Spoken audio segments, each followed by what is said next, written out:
Raksha, let's not kill the time. ನೇರವಾಗಿ ಅಲ್ಲಿನ ಜನ ಏನ್ ಹೇಳ್ತಾ ಇದ್ದಾರೆ?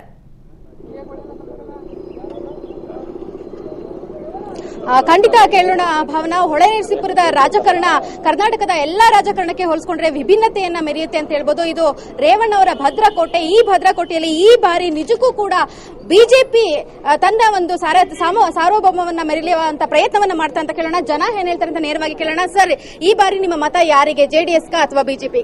ಜೆಡಿಎಸ್ ಗೆ ಮೇಡಮ್. ಜೆಡಿಎಸ್ ವಂಶ ಪಾರಂಪರ್ಯವಾದಂತಹ ಒಂದು ರಾಜಕೀಯ ಮಾಡ್ತಿದೆ ಅಂತಕ್ಕಂಥ ಆರೋಪ ಇದೆ. ಅದಕ್ಕೆ ಏನಂತೀರಾ? ಪ್ರಜ್ವಲ್ ರೇವಣ್ಣ ಈ ಬಾರಿ ಇಲ್ಲಿಂದ ಎಲೆಕ್ಷನ್ ಬರ್ತಿದ್ದಾರೆ. ಮೇಡಮ್, ಅಭಿವೃದ್ಧಿ ಕಾರ್ಯ ಮಾಡಿರೋದಂದ್ರೆ HD ರೇವಣ್ಣ ಇಡೀ ಹಾಸನ ಜಿಲ್ಲೆಯಲ್ಲಿ. ಏನಕ್ಕೆ ಹೇಳ್ತೀನಿ ಅಂದ್ರೆ ಮೇಡಮ್, ನಾವು ಹಿಂದೆ ಮೆಡಿಕಲ್ ಕಾಲೇಜ್ ಹೋಗ್ಬೇಕಂದ್ರೆ ಹಾಸನ್, ಬೆಂಗಳೂರು, ಮೈಸೂರು ಹೋಗ್ಬೇಕಾಯ್ತು. ಇವತ್ತು ಮೆಡಿಕಲ್ ಕಾಲೇಜ್ ಇದೆ, bus stand. Madam, bus stand BJP. ಯಾಕೆ ಸರ್ ನಿಮ್ಮ ವೋಟ್ ಬಿಜೆಪಿ? 1971ರಿಂದ ಇಲ್ಲಿವರೆಗೆ ಪಾಕಿಸ್ತಾನದ ಗಡಿಯೊಳಗೆ ಯಾರು ನುಗ್ಗಿರಲಿಲ್ಲ. ಈ ಸರಿ ನುಗ್ಸಿದಾರೆ ಮೋದಿ ಅವರು. ಅಂದ್ರೆ ನೀವು ಮೋದಿ ಅವರ ಒಂದು ಉದ್ದೇಶದಿಂದ ಬಿಜೆಪಿ ಅಂತ ಹೇಳ್ತಿದ್ದೀರಾ, ಅಥವಾ ಇಲ್ಲಿ ಬರುವಂತ ಎ ಮಂಜು ಅವರು ಇಲ್ಲಿ ಕ್ಯಾಂಡಿಡೇಟ್ ಆಗಿ ಬರ್ತಿದ್ದಾರೆ ಅಂತಾರೆ? ಅವ್ರದ್ದು ಕ್ಯಾಂಡಿಡೇಟ್ ಅಂತಲೇ ಗೊತ್ತಿಲ್ಲ ಮೇಡಮ್ ನಮ್ಗೆ. ನಮಗೆ ಗೊತ್ತಿರೋದು ಬಿಜೆಪಿ ಅಷ್ಟೇ. ಮೋದಿಗಾಗಿ ಇದುವರೆಗೆ ಬೇರೆ ಕಡೆ ಇದ್ವಿ, ಈಗ ಮೋದಿಗಾಗಿ ಓಟು. ನೀವೇನ್ ಹೇಳ್ತೀರಾ ಸರ್? ಜೆಡಿಎಸ್. ಯಾಕೆ ಸರ್? ಅಭಿವೃದ್ಧಿ ಹರಿಕಾರ ರೇವಣ್ಣ ಅವರು ಅಭಿವೃದ್ಧಿ ಎಷ್ಟು ಚೆನ್ನಾಗಿ ಮಾಡಿದ್ರೆ ನೀವು ನಿಂತ್ಕೊಂಡು ನೋಡ್ಬೇಕಾಗುತ್ತೆ. ಹೌದು, ಹೊಳೆನರಸೀಪುರದಲ್ಲಿ ಮಾಡಿರ್ಬೋದು ಸರ್. ಆದ್ರೆ ಇಡೀ ಹಾಸನಿಗೆ ನಡೀತಿರುವಂತ ಚುನಾವಣೆ, MP ಚುನಾವಣೆ ಇದು. ಅದಕ್ಕೆ ಏನ್ ಹೇಳ್ತೀರಾ?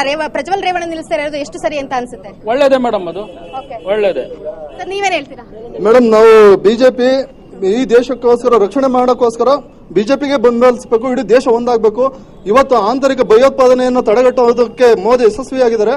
ಅದಕ್ಕೋಸ್ಕರ ನಾವು ಬಿಜೆಪಿಯನ್ನು ಬೆಂಬಲಿಸ್ತೇವೆ. ನೀವೇನ್ ಹೇಳ್ತೀರಾ ಸರ್? JDS madam. ಯಾಕೆ ಸರ್? ಪ್ರಜ್ವಲ್ ರೇವಣ್ಣ ಅವರೇ ಗೆಲ್ಬೇಕು ಅನ್ನೋ. ಓಕೆ, ಇದು ರಕ್ಷಾ ಮಾತುಗಳಾಗಿತ್ತು. ಅಂದ್ರೆ ರಕ್ಷಾ ಅಲ್ಲಿ ಸಾಕಷ್ಟು ಪ್ರಶ್ನೆಗಳನ್ನು ಕೇಳ್ತಾ ಇದ್ರು. ಅದಕ್ಕೆ ಸಂಬಂಧಪಟ್ಟಂತೆ ಹೊಳೆನರಸೀಪುರದಿಂದ ಬಿಜೆಪಿ ಅಂತ ಕೆಲವರು, JDS ಅಂತೇಳಿ ಹಲವರು ಅಲ್ಲಿ ಮಾತನಾಡ್ತಾ ಇದ್ರು. ಇದೀಗ ನಾವು ನೆಕ್ಸ್ಟ್ ನಮ್ಮ ಪ್ರತಿನಿಧಿ ಹರೀಶ್ ಬೇಲೂರಿಂದ ನಿಂತ್ಕೊಂಡಿದ್ದಾರೆ. ಅವರು ಅಲ್ಲಿನ ಜನ ಏನು ಹೇಳ್ತಾರೆ ಅಂತ ಕೇಳಲಿಕ್ಕೆ.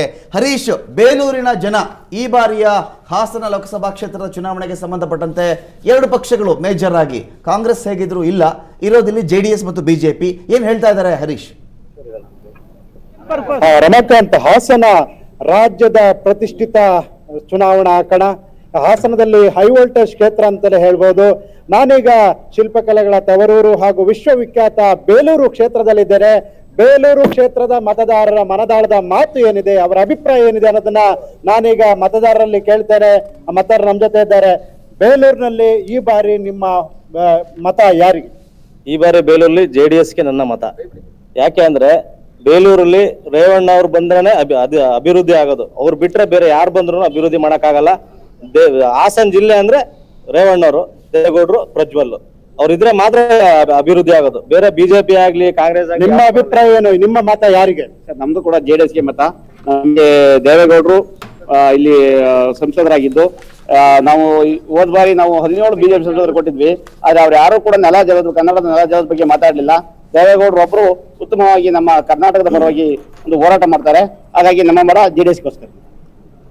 ಬಿಜೆಪಿಯಿಂದ ಎ ಮಂಜು, ಕಾಂಗ್ರೆಸ್ನ ಮಾಜಿ ಸಚಿವರು, ಈ ಸಲ ಅಖಾಡಕ್ಕೆ ಇಳಿತಾ ಇದ್ದಾರೆ. ಪ್ರಜ್ವಲ್ ರೇವಣ್ಣ ಅವರ ಅಭ್ಯರ್ಥಿ ಆದ್ರೆ JDS ನಿಂದ ಅಂದ್ರೆ ಮೈತ್ರಿ ಅಭ್ಯರ್ಥಿಯಾಗಿ ಎ ಮಂಜು ಅವರು ಅಖಾಡದಲ್ಲಿ ಇರ್ತಾರೆ. ಎ ಮಂಜುಗೆ ನಿಮ್ ಪರನ ವಿರೋಧನ? ವಿರೋಧ, ನಮಗೆ ವಿರೋಧ ಇದೆ. ಪ್ರಜ್ವಲ್ ರೇವಣ್ಣ ಅವ್ರು ಗೆಲ್ತಾರೆ. ನಮ್ಮ ಮತ JDSಗೆ.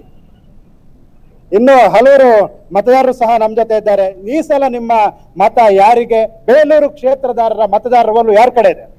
ಬೇಲೂರು ಕ್ಷೇತ್ರದ ಮತದಾರರ ಒಲವು JDS ಪರವಾಗಿದೆ. ಯಾಕಂತಂದ್ರೆ ಈ ಜಿಲ್ಲೆ ಅಭಿವೃದ್ಧಿ ಆಗ್ಬೇಕು, ಬೇರೆ ಯಾವ ಉದ್ದೇಶ ಇಲ್ಲ, ಜಿಲ್ಲೆ ಅಭಿವೃದ್ಧಿ ಆಗ್ಬೇಕು. ಇವತ್ತು ಏನು ಜಾತ್ಯತೀತ ಜನತಾದಳದ ಅಭ್ಯರ್ಥಿ ಪ್ರಜ್ವಲ್ ಅವರು ಇದ್ದಾರೆ, ಅವರು ಯುವ ನಾಯಕರು. ಈ ರಾಜ್ಯಕ್ಕೆ ಯುವಕರ ಅವಶ್ಯಕತೆ ಇದೆ, ಈ ದೇಶಕ್ಕೆ ಯುವಕರ ಅವಶ್ಯಕತೆ ಇದೆ. ಹಾಗಾಗಿ ನಮ್ಮ ಮತ ನಮ್ಮ ಬೇಲೂರು ತಾಲೂಕಿನ ಸಮಾನ. ನಿಮ್ಮ ಮತ ಯಾರಿಗೆ?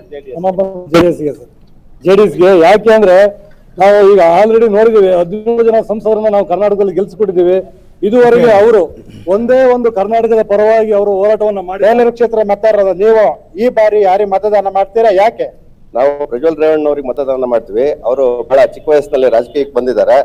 ಆದ್ರಿಂದ ಅವರು ಬಹುಶಃ ಇನ್ ಮುಂದೆ ಅವರ ಈ ಒಂದು 40-45 ವರ್ಷದಷ್ಟೊತ್ತಿಗೆ ರಾಜ್ಯದ ಮುಖ್ಯಮಂತ್ರಿ ಆಗೋದ್ರಲ್ಲಿ ಯಾವುದೇ ಅನುಮಾನ ಇಲ್ಲ. ಯಾಕೆ ಅಂತಂದ್ರೆ ಬಹಳ ಚಿಕ್ಕ ವಯಸ್ಸಿನಲ್ಲಿ ಒಳ್ಳೊಳ್ಳೆ ಹುದ್ದೆಗಳನ್ನ ಅವ್ರು ಪಡೆದುಕೊಂಡ್ರೆ ಅವ್ರು ಏನಾದ್ರು ಒಂದು ಸಾಧನೆ ಮಾಡ್ಬೋದು. ನೀವು ಗಮನಿಸಬಹುದು, ದೇವೇಗೌಡರು 60 ವರ್ಷಕ್ಕೆ ಮುಖ್ಯಮಂತ್ರಿ ಆದ್ರು, ಸಿದ್ದರಾಮಯ್ಯ ಅವರೆಲ್ಲ ಅವ್ರಿಗೆ ಯೋಚನೆ ಮಾಡೋ ಶಕ್ತಿಗಳಿರಲ್ಲ. ಇನ್ನೊಬ್ರು ಮತದಾರರಿದ್ದಾರೆ. ನಿಮ್ಮ ಅಭಿಪ್ರಾಯ ಏನು? ಈ ಸಲದ ಚುನಾವಣೆಯಲ್ಲಿ ನಿಮ್ಮ ಮತ ಯಾವ ಪಕ್ಷಕ್ಕಿರುತ್ತೆ, ಯಾರಿಗಿರುತ್ತೆ?